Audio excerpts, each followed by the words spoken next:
Hello student, NCERT गणित कक्षा 10वीं में आप सभी का स्वागत है।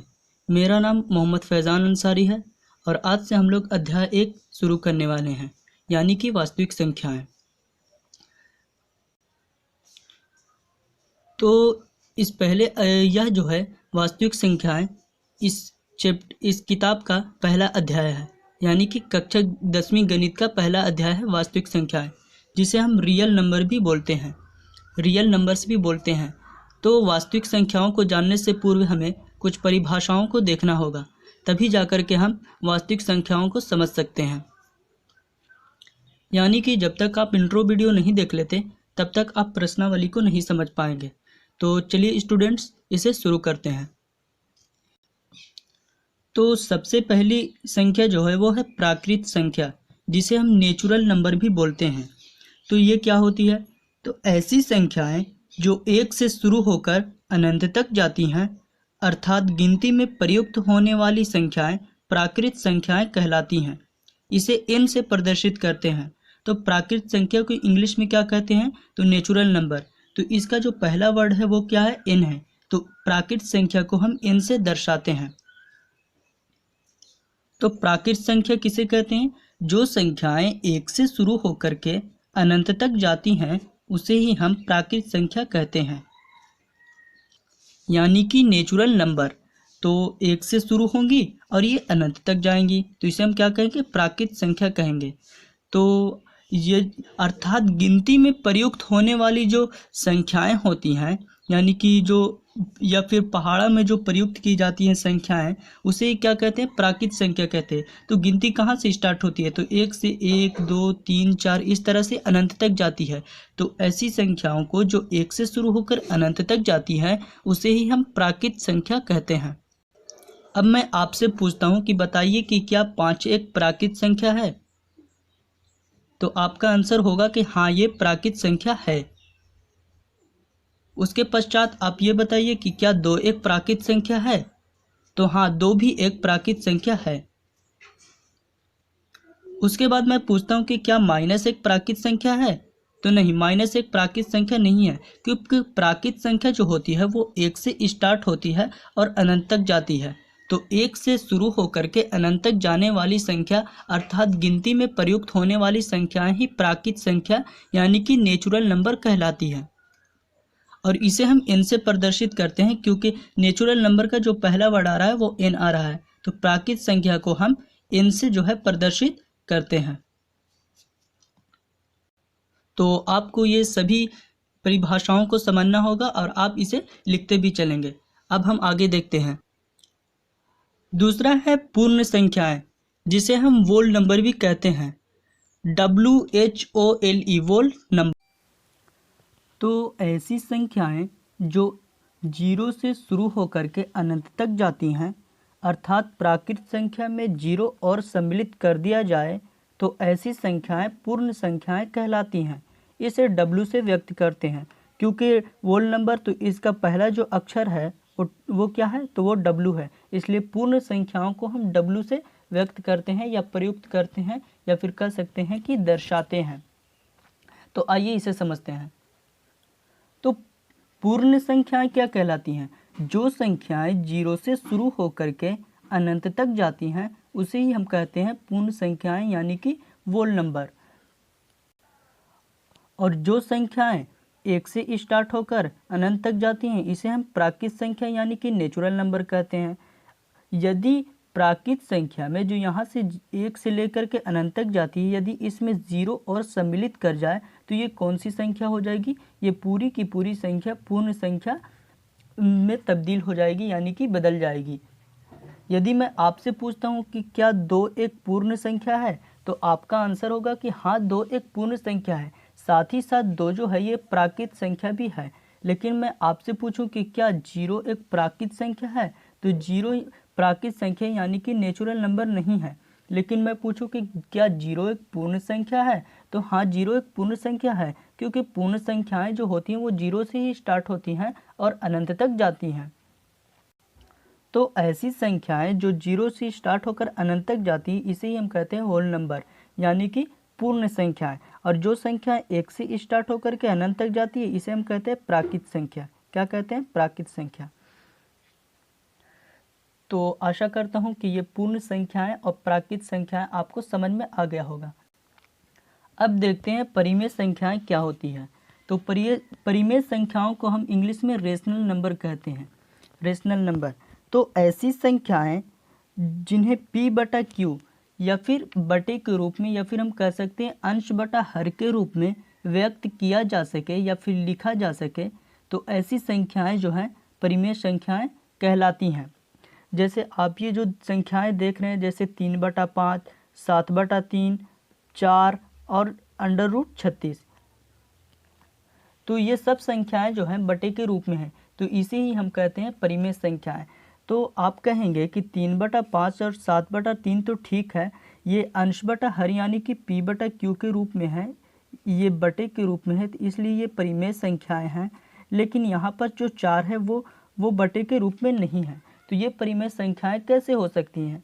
आप कहेंगे कि ये परिमेय संख्याएं नहीं हैं, लेकिन ये परिमेय संख्या है, क्योंकि आपको पता है कि किसी भी संख्या के नीचे हम 1 लिख सकते हैं।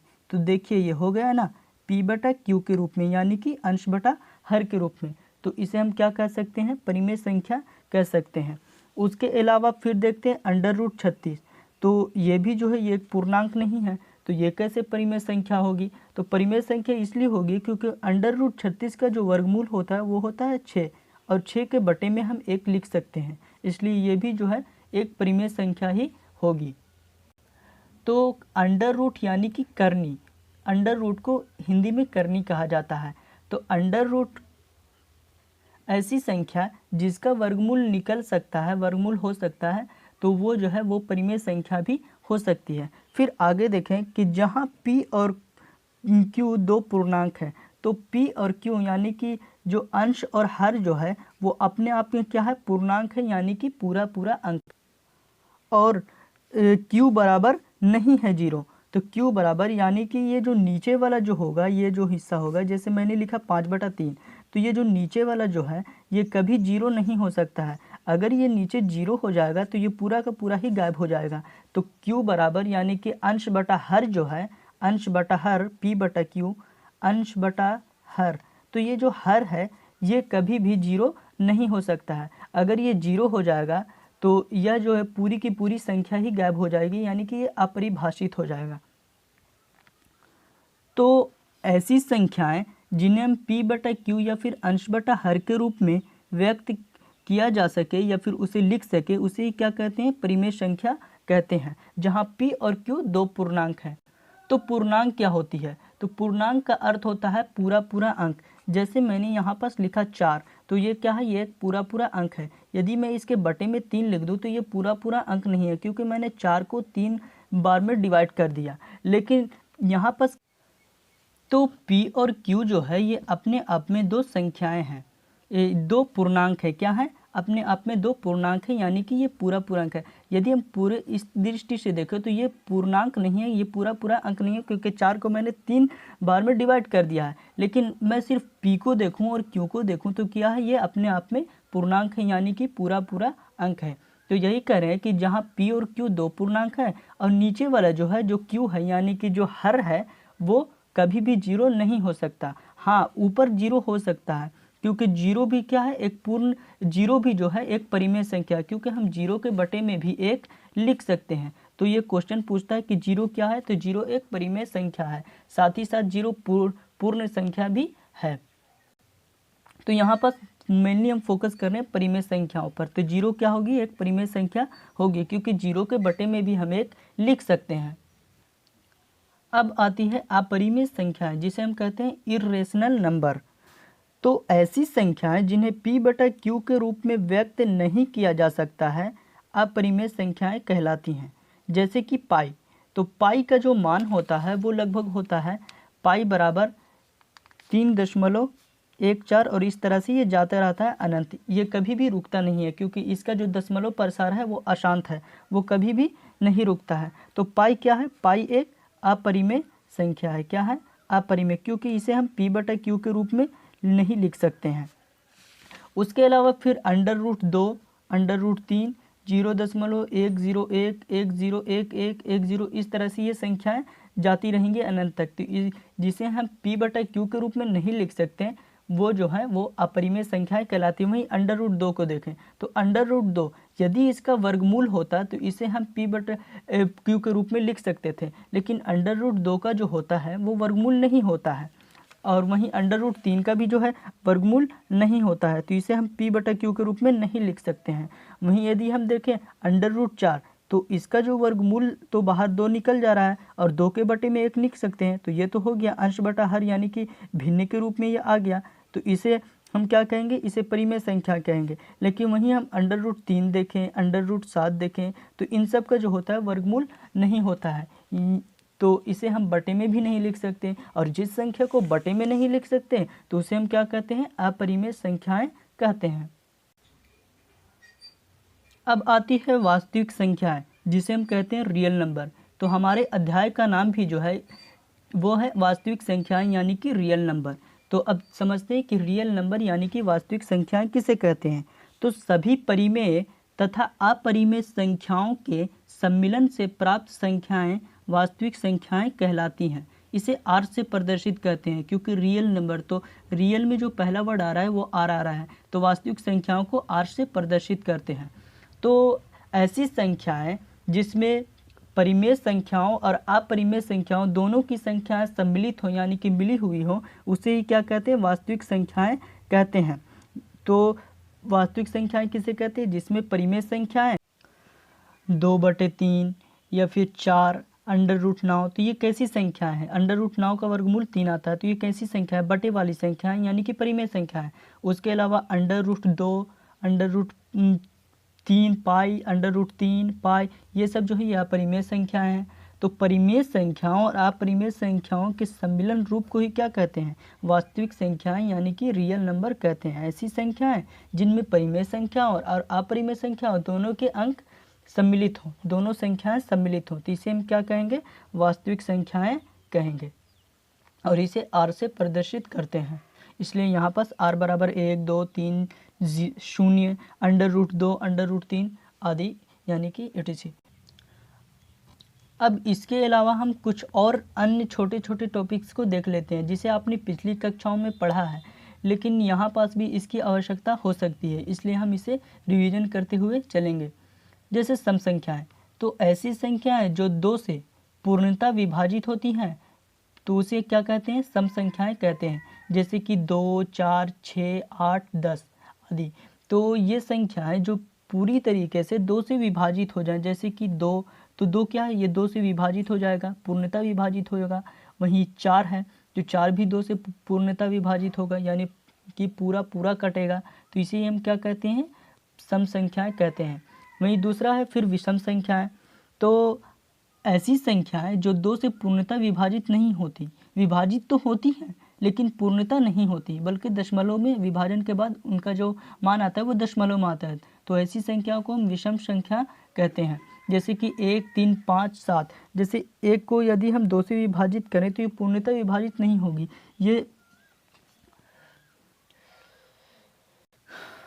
वहीं हम 3 को 2 से विभाजित करें तो ये भी पूरी तरीके से विभाजित नहीं होगा, पूरा विभाजन नहीं होगा, 1.5 आ जाएगा, तो ये कहाँ पूरा विभाजन हो रहा है। तो ऐसी संख्याओं को हम कहेंगे विषम संख्याएं। फिर आती है अभाज्य संख्याएं, तो ऐसी संख्याएं जो एक तथा संख्या स्वयं के अलावा किसी अन्य संख्या से पूर्णतः विभाजित नहीं होती है, कैसी संख्या कहलाती है, तो अभाज्य संख्याएं कहलाती है। जैसे 2 3 5 7 11, तो ये कैसी संख्या है, अभाज्य संख्या है। तो ये संख्या ऐसी संख्याएं हैं यानी कि अभाज्य संख्याएं जो संख्या स्वयं यानी 2 है तो ये 2 से ही कटेगा, और उसके अलावा 1 से या फिर ये कट सकता है। संख्या स्वयं या फिर 1 के अलावा किसी अन्य संख्या से ये नहीं कट सकते, विभाजित नहीं हो सकता। जैसे 3, तो 3 जो है ये 3 से कट सकता है, उसके अलावा ये 1 से भी कट सकता है, और 3 से भी कट सकते हैं, यानी संख्या स्वयं से कट सकता है, अपनी ही संख्या से कट सकता है, विभाजित हो सकता है, और 1 से विभाजित हो सकते हैं। उसके अलावा ये किसी भी संख्या से पूर्णतः विभाजित नहीं हो सकता। यदि हम 3 को 2 से विभाजन करना चाहें तो ये पूरा विभाजन नहीं हो पाएगा। तो ये कैसी संख्याएं होती हैं, अभाज्य संख्याएं होती हैं। फिर आती है भाज्य संख्या, तो जो किसी भी संख्या से विभाजित हो जाती है उसे भाज्य संख्या कहते हैं। जैसे कि 9, 15, 12, 27, तो ये ऐसी संख्याएं ये किसी भी संख्या से विभाजित हो सकती हैं, किसी न किसी संख्या से, प्रत्येक से तो नहीं लेकिन किसी भी संख्या से विभाजित हो सकती है। जैसे 9 3 से विभाजित हो सकती है, 9 से विभाजित हो सकती है, या फिर 1 से भी विभाजित हो सकती है, 15 3 से विभाजित हो सकती है, 5 से विभाजित हो सकती है। तो ये ऐसी संख्याएं भाज्य संख्याएं कहलाती हैं। फिर एक और बिंदु आपको याद रखना है कि संख्या एक ना तो भाज्य होती है और ना ही अभाज्य होती है। तो देखते हैं कि ये भाज्य और अभाज्य दोनों में से क्यों नहीं होती। तो संख्या एक को यदि हम इसी की संख्या से काटें तो ये इसका मान में कोई परिवर्तन नहीं होता है, यानी एक है तो इसे काटने पर भी, इसे विभाजित करने पर भी एक ही आ रहा है। तो यह जो संख्या है जब एक आ रहा है तो ना तो ये स्वयं की संख्या से कट पा रही है और ना ही अगर हम इसे दूसरी संख्या से काटे, जैसे 2 से इसे विभाजित करना चाहे तो भी विभाजित पूर्णता नहीं होगी। तो संख्या एक जो है ना तो भाज्य संख्या होती है और ना ही अभाज्य संख्या होती है। तो आशा करता हूँ कि ये सभी परिभाषाएं आपको समझ में आई होंगी। तो तब तक के लिए मिलते हैं अगली वीडियो में। Thank you.